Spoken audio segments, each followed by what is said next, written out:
અત્યાર સુધી આપણે શીખ્યા કે લો ઓફ એટ્રેક્શન શું છે, ગ્રેટિટ્યુડ આપણને કેવી રીતે મદદ કરે છે અને યુનિવર્સ સાથે આપણે કેવી રીતે વાત કરવી. અહીંયા આપણે જેને ખરેખર પ્રશ્ન થાય છે કે શું આપણે ખરેખર ક્લિયર છે કે આપણને શું જોઈએ છે. અહીંયા છે ને વિઝ્યુઅલાઇઝેશન કામ આવે છે અને અફર્મેશન આપણી ઈચ્છાઓને કહેવામાં મદદ કરે છે અને વિઝ્યુઅલાઇઝેશન એને સ્પષ્ટ અને જીવંત બનાવે છે. જેટલી આપણી છે ને કલ્પના શક્તિ સ્ટ્રોંગ છે ને એટલું જ ફોકસ અને એક્શન, જેટલું ફોકસ અને એક્શન ને એટલું જ મેનિફેસ્ટેશન સ્પીડમાં થશે આપણું. આ ફક્ત છે ને થિયરી નથી.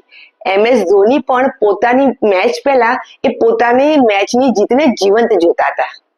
સ્ટીવ જોબ્સ અને એલન મસ્ક એ પોતે પણ પોતાના ફ્યુચરને છે ને એ પોતે ઇમેજ કરતા હતા. આપણે છે ને એક એક્ઝામ્પલ લઈએ આપણા સપનાના ઘરનું.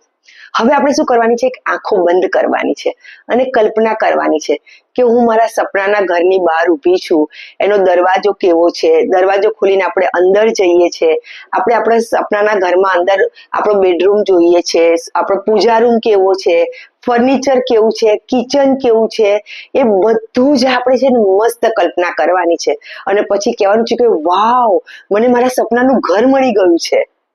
આ આપણી કલ્પના શક્તિ છે ને એ આપણા માઇન્ડને એક્શન સાથે અલાઇન કરે છે. આપણું મન છે ને રોજ જે 60,000 વિચારો કરે છે. જ્યારે આપણે આ કલ્પના શક્તિ કરીશું ને વારંવાર બોલીશું ને તો એ વિચાર છે ને આપણા સ્ટ્રોંગ થઈ જશે. માટે છે ને આપણે એક કામ કરવાનું છે કે રોજ જે આપણે વિઝ્યુઅલાઇઝેશન કરવાનું છે જ્યાં સુધી આપણા સપના પૂરા ના થાય. અને બેસ્ટ ટાઈમ છે સવારે વહેલા ઉઠીને અને રાત્રે સૂતી વખતે આપણે આપણા સપનાઓને ફીલ કરવાના છે. તો શું તમે તૈયાર છો? Dream it, feel it and manifest it. Thank you, thank you, thank you.